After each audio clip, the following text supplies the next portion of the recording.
What's up YouTube? Today I'll be showing you how to make a custom inventory similar to a survival game. So, of course, the first thing before all of that, I do want to mention I will be leaving the scripts in the description because I know a lot of people like to copy and paste, but I do implore that you actually watch and learn how to do this, so in the future you can do it on your own without the use of a video. So first we want to make a base plate or whatever. You need an area, whatever you want to add the inventory to, just make it. So after we have that, we actually need an inventory. So we'll just go ahead and insert a screen GUI into starter GUI. I'll just call it inventory. And now we just make it look however we want. So I'm just going to size it up. I'm not going to try too hard on this inventory, because I'm trying to make this go fast.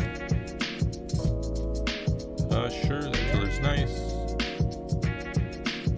We'll just rename this to inventory. And in here we can have a couple things in here. I think we'll start with I'll just put some text up here to let people know it's inventory. We'll set background transparency to 0. Inventory. Can't type. Boom. We'll just change our color to white. Turn on text stroke and scale it up a little. Now we have a little inventory. We're not done yet. We need somewhere where we can actually put all of our items that we make. So we'll add another frame, but this time we'll do a scrolling frame. And we'll put this wherever we want the actual inventory part of the inventory to be. I think I'll put mine right there, and I'll leave a gap for other info above. We'll just set background transparency to 1. Actually, I'm gonna make it a little darker so it kind of pops out. Maybe a little too dark there, but that's okay.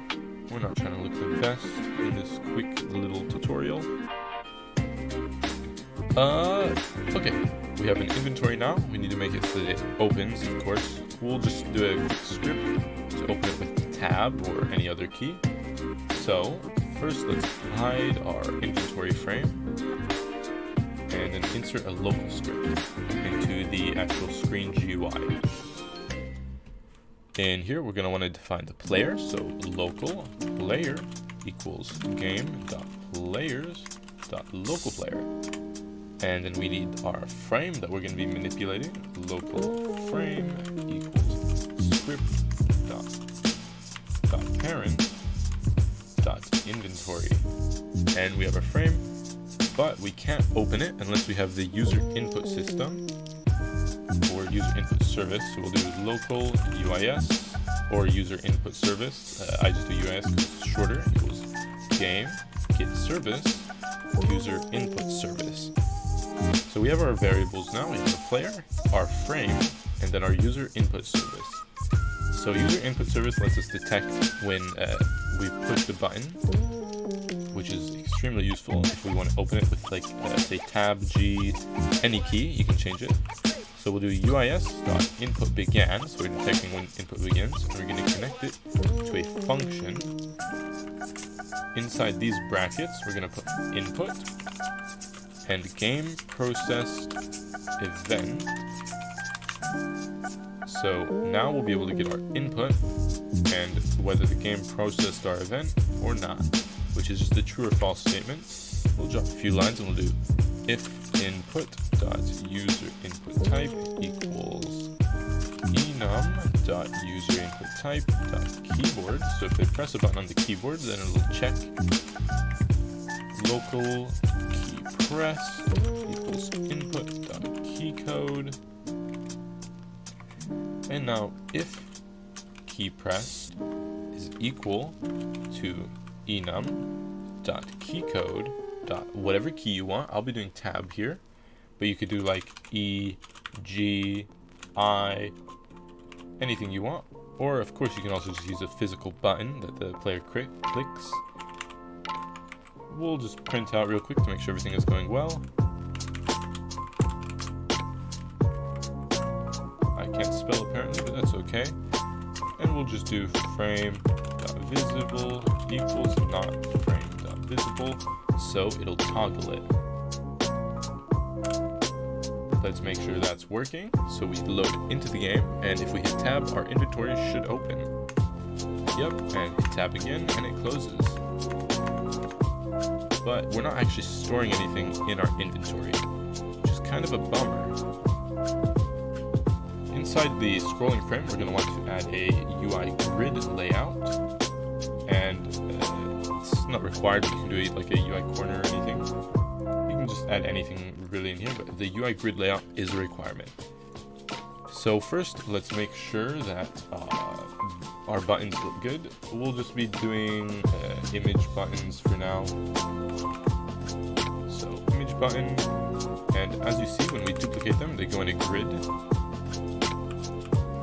So let's make it look good. I'm actually going to duplicate some of these. 4, and we get to UI grid layout, and we can mess with the cell padding and cell size. So I think that maybe we should do 175 by 175. Oh. And then, yep, we can do 3 per row. And we can change the padding so that it actually looks good. Maybe a little less than 50. I'm thinking 45 will probably be fine. Maybe 46. There we go. Now every time a new image button is added here, it'll just align. Just like that. And we can also add a gap below. So say we'll do 20 to add some space in. And there's our inventory. So now we need to set up a button to actually do what we want it to do. So we'll just add a frame under the button. This will be a sort of drop down that we can use to decide to do things. So here's our drop down. We can make it look however we want. I'll just make it kind of gray, and we'll need to add a button or two to it. We'll just add a single button for now. You can change this whenever. So let's scale this to the size. Perfect. And let's set transparency to 0. And for now, we'll just have drop. Of course, you can do equip and whatnot, so you can actually equip items that are in the inventory. And you know, I'll give you an example of how you can do that here in a few. For now, let's scale our text, set it to white. And yep, that's good enough. There's our drop button, and we only want this to be visible when our frame is visible. So we need to add a script under the image button, a local script, which is pretty simple. Script.parent.mouse button click. And we're going to connect it to a function. And inside this function, we just need to do script.parent.frame.visible equals not script.parent.frame.visible. So we're just checking if the frame is visible, then we make it not visible. If it's not visible, then we make it visible. So now, if we hide this and load into the game, we'll see that that's working flawlessly. Of course, our drop button doesn't actually do anything yet. But as you see, when we click here, we can open it and there's a drop button. So now we need to add some actual items that we can use. So I'll just add a single item for now. You can add as many as you want. We're going to be using a physical item here. I'll just make like a piece of wood or something. So a cylinder. And I'll just make this look kind of like a piece of wood.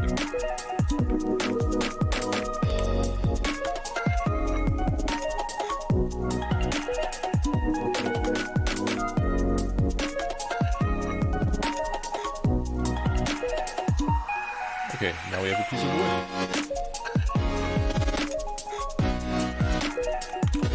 We'll just rename it to wood. Actually, we'll go with log. So under our log, we're going to need a proximity prompt so that we can actually pick it up, and a script. Inside this script, we're going to want to start by defining our prompt. So local prompt equals script.parent.proximity prompt. And we also need replicated storage. So local rs equals game get service replicated storage. Now I have these two. But real quick, let's take our image button and we'll just rename this to log template or whatever you want to name it. I'm just naming it log template because it's the template for all the logs. We just change the image here because I have some images. Well, it's not giving me the option for drop down, so we'll just leave it because it's fine. And we're going to want to move this log template into replicated storage. Now that we have that, we can do script.parent.proximity prompt. We actually didn't need to do that at all. We can just do prompt.triggered function, and here we'll pass through the player. So whenever you trigger a prompt, it automatically gets the player, so we can pass that through into here. So we can actually manipulate things with the player like GUI, etc., without having to do a bunch of extra stuff. Before this, we should actually set up a couple more variables. So run over the server script service, and we're going to have to add a few scripts here. So we'll add one to begin with. We'll do leader stats. And you know, you should probably know how to make a leader stats by now, but I'll go through it anyways. Game.players.player added. Connect, return caps lock connection. Function, and we'll pass the player through again. Local leader stats equals instance.new folder comma player. So this is just a quicker way of setting its parent. We're parenting it to the player. And then leader stats.name equals leader stats. So now we have the folder, but we need values to go inside it. We'll just do resources or something like that. Local resources equals instance.new int value resources.name equals resources.parent equals leader stats, and resources.value equals 0. So that should be that. So now we'll have a nice leaderboard showing our resources.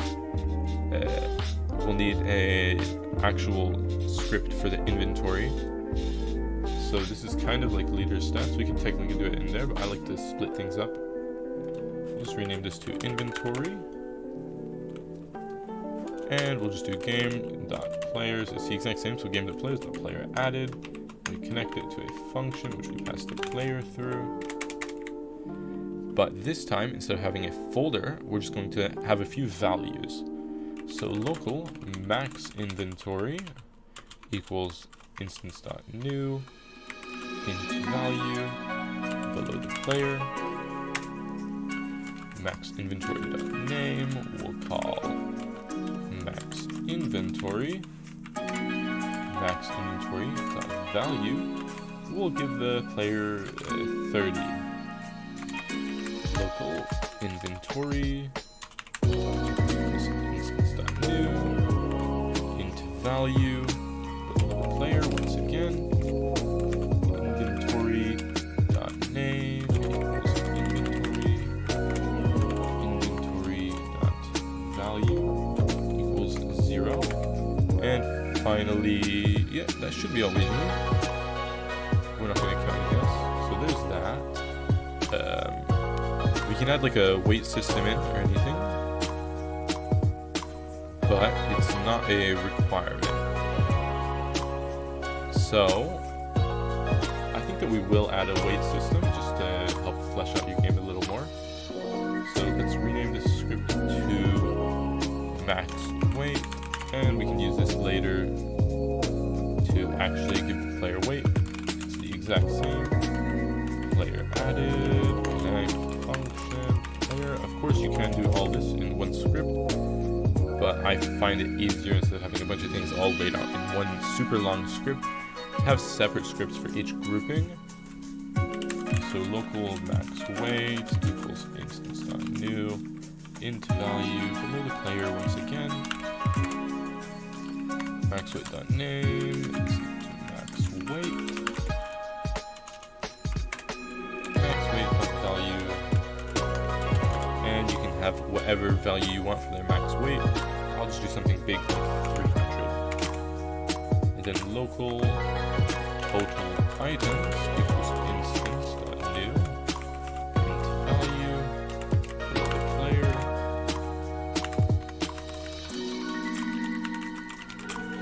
Total items name is total items. Total items value is 0, so we don't have any items when we join. Of course, we're not saving. You could always use a data store here, which is a little bit more complex. But if you guys want me to show you how to save stuff like this through data store, I can. So finally, we can get back to this script under the log or whatever. So under our log or whatever, we're going to need to define some things. So local inventory equals player.inventory. Local max inventory equals player.max inventory. We did do a max inventory, right? Yes, we did. Local max weight equals player.max weight. Local total items equals player.total items. And then local inventory GUI equals player.player GUI inventory. Nope, we need scrolling frame. Am I just dumb? It should just be inventory.scrolling frame. Oh, it's because we have it's inventory.scrolling frame. So we'll wait just a little bit before we actually make the item disappear and whatnot. So first we want to make sure that their inventory is not full. So we'll do if inventory.value is equal to max inventory.value, then we'll just print inventory is full. And then we'll return. That way it doesn't continue on and do other things. If inventory.value is not equal to max inventory.value, then we can actually go through picking up a log. So we'll do print, we'll say who picked up the log, so player.name, we'll concatenate with has picked up a log. So whenever somebody picks up a log, it'll say whoever picked up a log has picked up a log. So we'll do script.parent.transparency equals 1. So we're just making the log disappear real quick. Script.parent.canCollide equals false. And then we'll do prompt.enabled equals false. And we'll do local log stack equals rs dot log template clone. And we'll do log stack dot name equals log stack.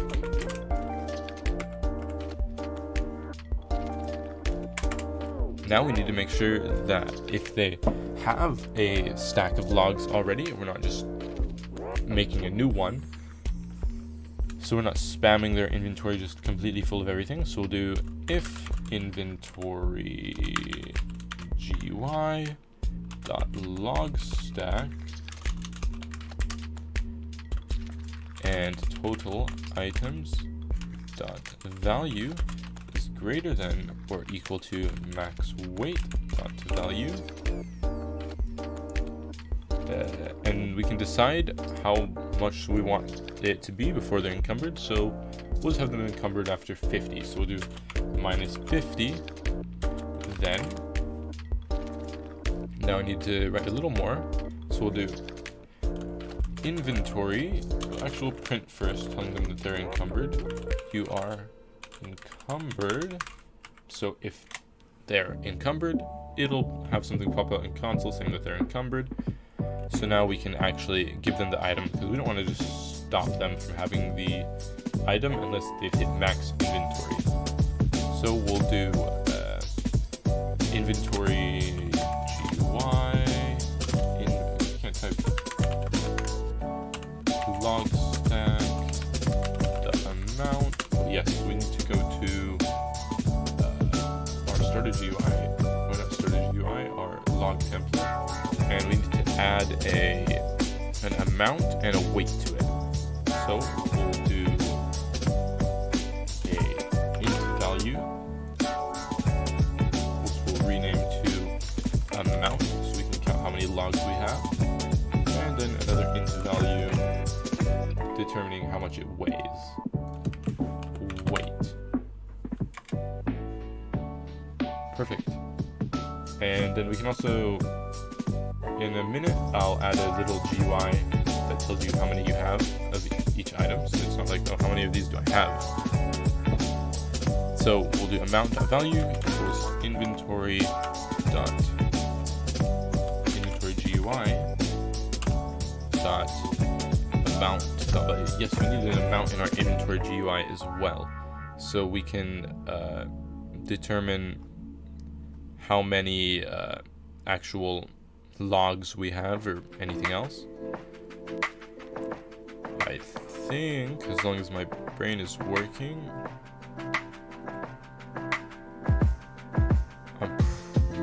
oh yes, I know. That's just sorry for this little setback. I haven't made this in a hot minute, so I'm trying to remember exactly what we would do here. Give me one moment.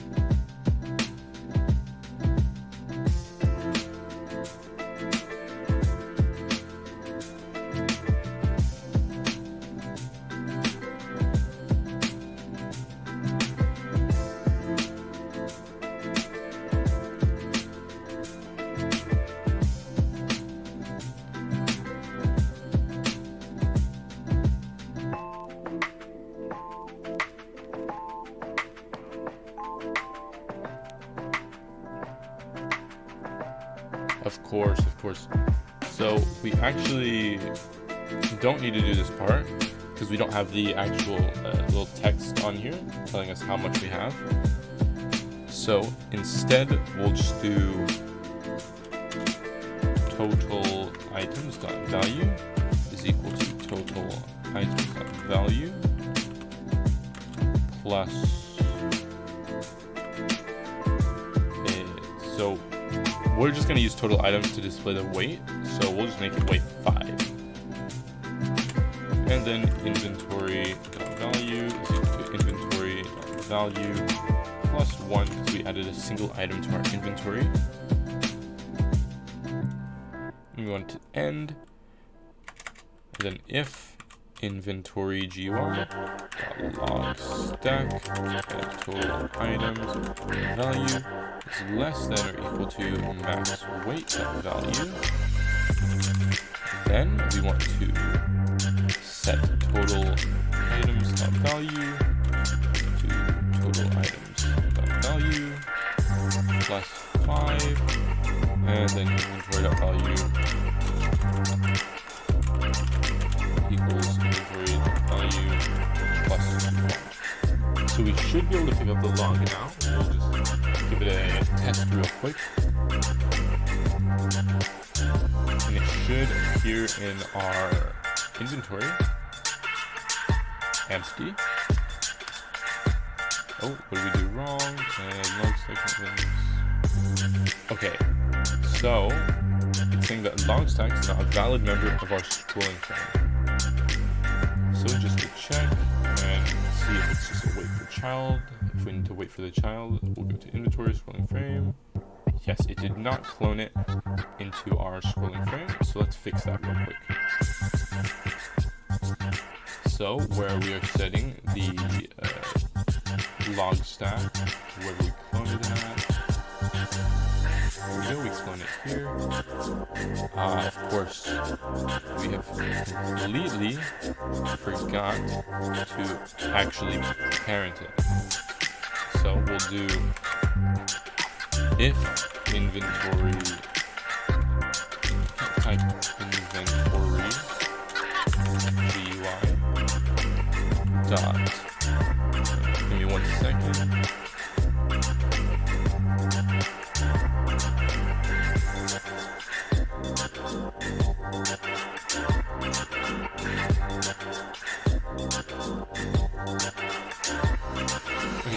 GUI dot, no, we need to find first child log stack. So we're checking if we have a log stack. If we don't have a log stack, we're going to set log stack dot parent to inventory GUI, and now it should be fixed.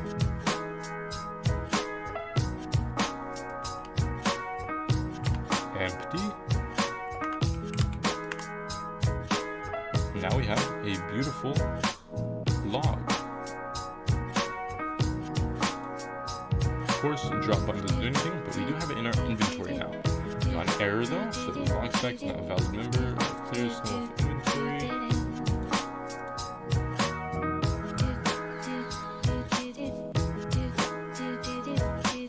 I'm dumb. I made inventory an int value. I believe inventory should be a folder though.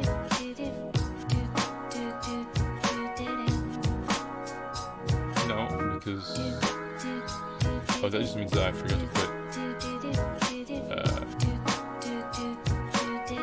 which line 38. Yes, it should be inventory GUI. Now we're good. Simple mistakes like that always cost you the most. Boom, no error. We picked up a log, and we have it here. We need to make it so we can drop it now, which isn't too much to do. So inside our log template, under our text button, we're gonna need to add a script. So let's do that, local script. We need to define a bunch of things here. Local rs equals game, get service, replicated storage, drop item equals rs.drop item. Let's add that real quick. So replicated storage, and we'll add a remote event, which we'll just rename to drop item. So now let's just make sure this is correct. Drop item. Local player equals game dot players dot local player. Local amount equals script dot parent dot parent dot parent dot amount. Local item equals rs dot log.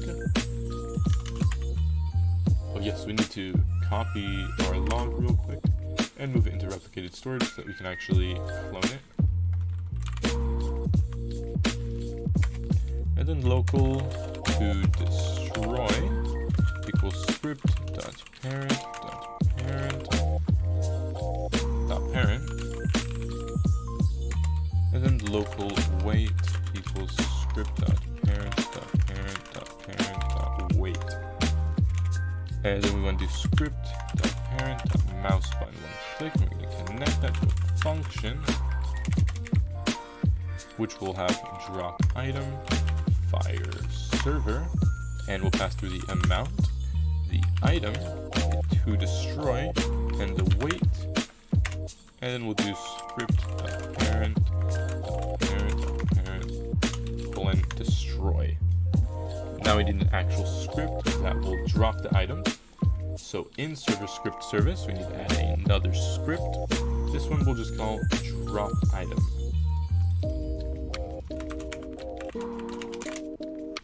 There's that. It's not too long of a script. Local rs equals game get service replicated storage. Local drop item equals rs dot drop item. And we'll do drop item dot on server event, and we'll connect that to a function. We will get the player, the amount, the item, the to destroy, and the weight.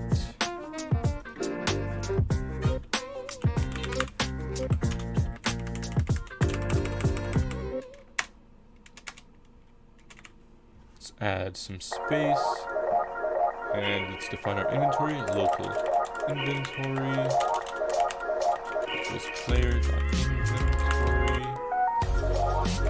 Local total items equals player.items. Local amount equals amount. And then inventory.value equals inventory.value minus amount.value. So right now we're making so that when we hit drop, it'll drop everything in the stack. You can change this if you want to do inventory.value equals minus amount.value minus 1, etc. There's a couple ways you can do it. You just want to do one at a time. So let's set an offset vector 3.new 0, 0, minus 2 should be good. And then for I equals amount.value, comma 1, comma minus 1, do. So we just made a loop that will go through and drop every item. Total items dot value equals total items dot value minus weight dot value. And we do local drop item equals item flow. And then drop item dot name equals item dot name. Drop item dot parent equals game dot workspace. And then drop item dot cframe equals player dot character. Find first child humanoid group part. And then we're going to want to get the C-frame of the humanoid group part. And we're going to multiply that by C-frame.new with our offset. And then finally, to destroy, colon destroy. And that should be that. We should be able to pick up our log and drop it. Where's our log? Is it in workspace? No. Let's try and debug this real quick.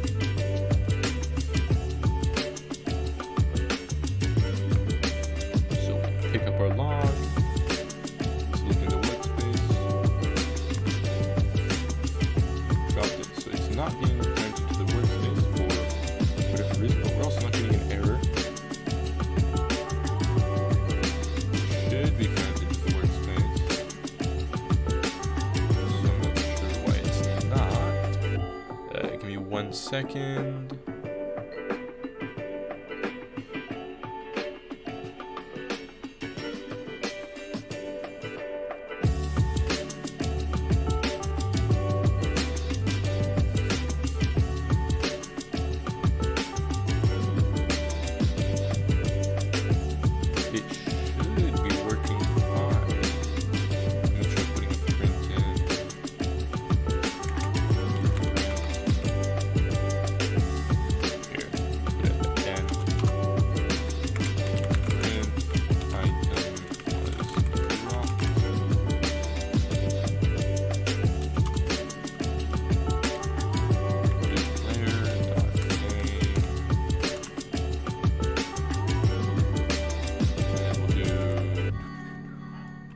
with a space.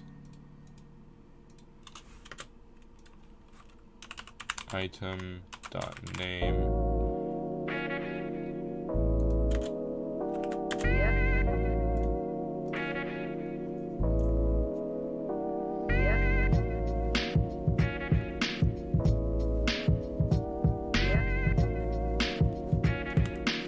So we grab our log, drop it.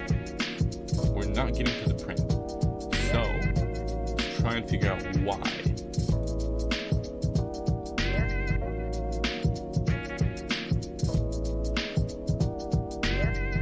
Are we just not setting our amount value properly, so it's not actually dropping it? I'd say that's our most likely culprit.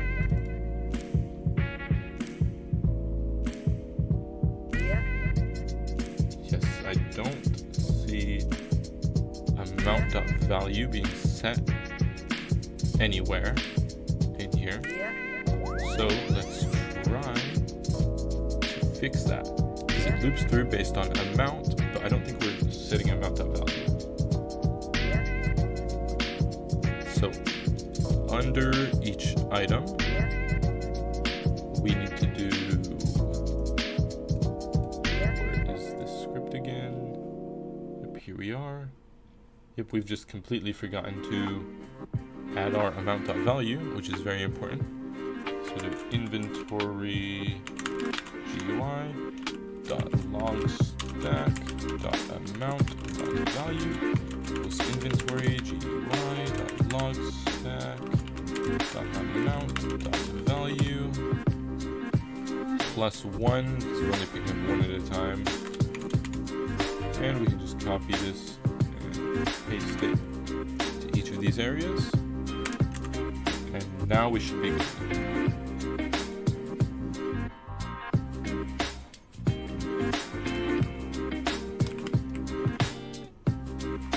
Yep, as you can see, we can now pick up a log, it'll be stored, and we can drop it. I'm not sure I didn't drop it there.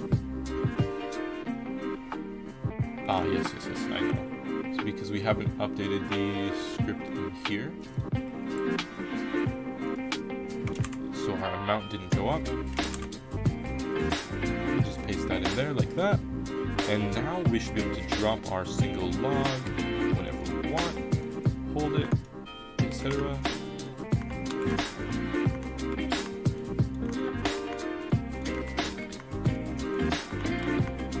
Of course, you can build on this however you'd like, add images, etc. But that's about as basic as it'll get for a survival inventory system. Of course, you'd want to add like a craft button, etc. We can do extra things, but there's an inventory system. Look, if we add a little GUI under log template, that'll show the amount. Let me move this under the scrolling frame so I can make sure it looks decent. And I wish I could set an image, but it's just not giving me the proper option. Just give me one moment.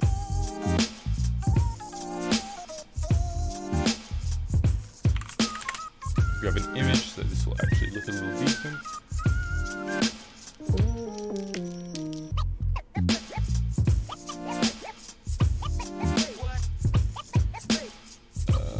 Create decals. Sorry to drag this on. I just want to make sure that this looks and functions properly.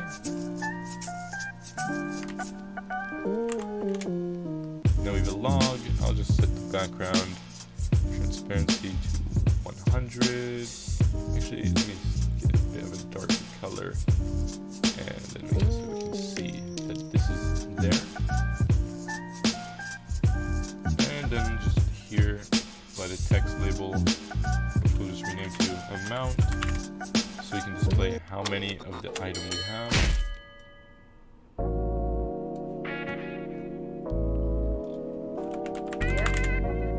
We're going to change it dynamically, so we'll just scale the text, change it to, I suppose, white, because we've got white for everything else.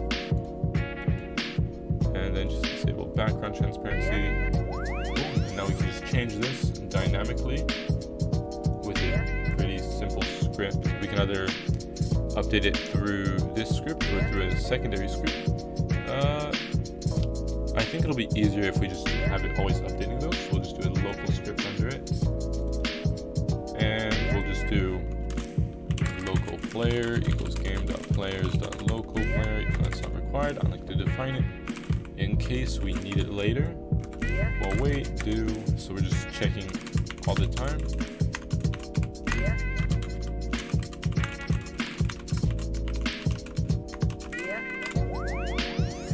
And there's that. It'll now display how many logs you have. So we move this back into replicated storage, hide our inventory, and then I'll duplicate the log a couple times so we can pick up multiple.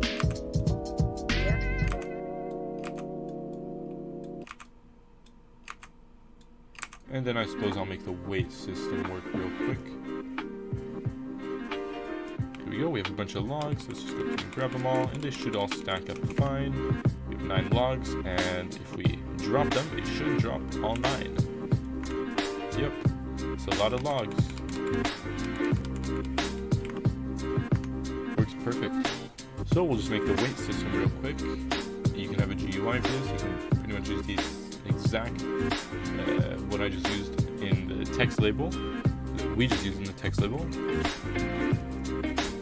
to make sure that, you know, they don't have enough, or so you can display the weight so they're not just confused about, oh, why am I walking slow all of a sudden. So under starter player, in the starter player script, we need a local script. We'll just call this encumbered. And an inside or encumbered script. This is actually going to be a sort of long script. We do local player equals game.players.local player. Local char equals player.character. If not char or not char.parent, then char equals player.character added. Weight. And then we'll do local max weight equals player weight for child max weight. Local total items. Spelled local wrong. Total items equals player weight for child total items. Completely forgot that it doesn't autofill when you're waiting for a child. Local UIS equals game get service user input service. Now we have to check if they're pressing any of the movement keys. So we'll do UIS.input again, connect that to a function. We get input and get processed event.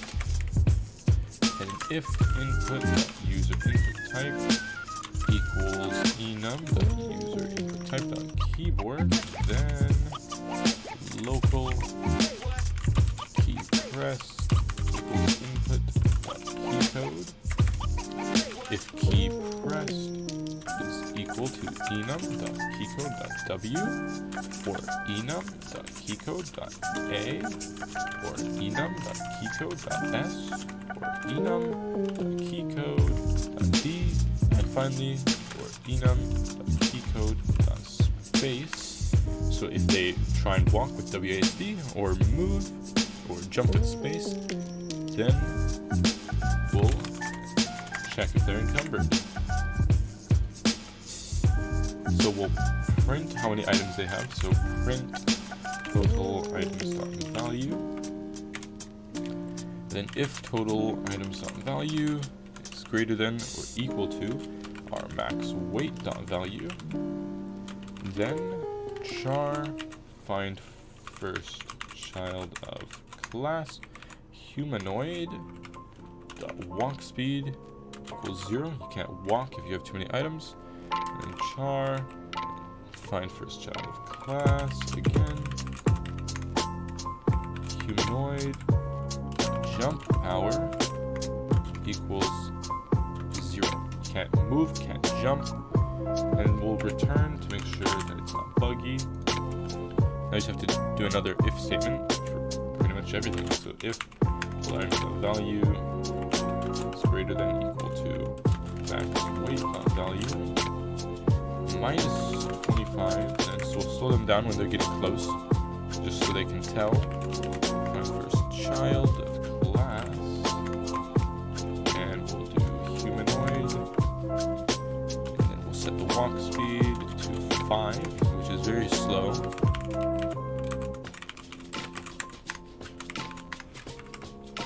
Jump power, set it to 15, and we want to return.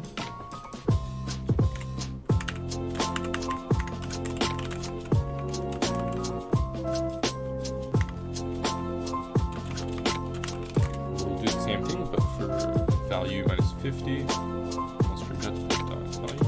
Oh, thanks for deleting it. So if they're 50 below, then we'll do char. Child of class, not instance, humanoid, and we'll set walk speed to 10,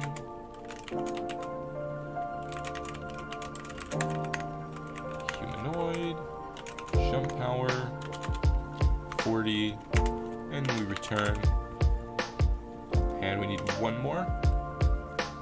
Final line, if total items dot value is less than or equal to max weight value minus 51, then char will find first child of class humanoid, walk speed needs to be normal, so 16, and then we have to set the jump to be normal,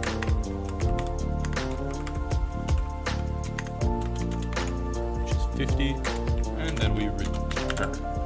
So now if they weigh too much, they'll get slowed down. And that should be everything. So just make sure it's working. There's a survival inventory with a weight system.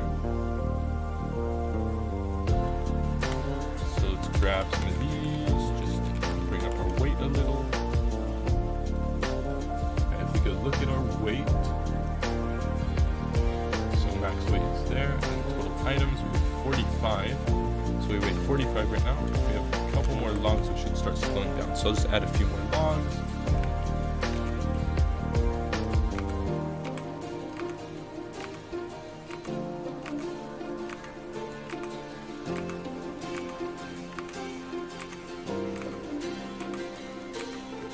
So total items is our weight value.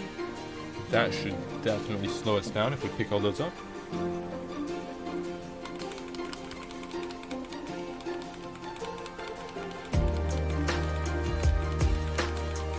I can already tell that we're a bit slower.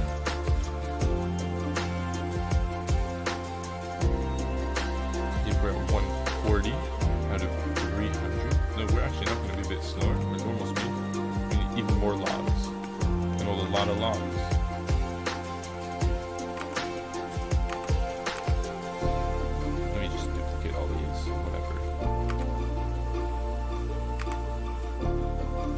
That should be way more than enough logs. Just gotta make sure this is working.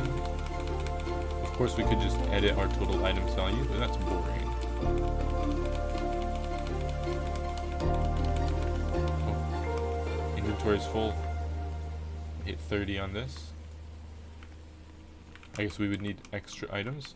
So let's just drop all 30 of these, and we'll just set our total items value to,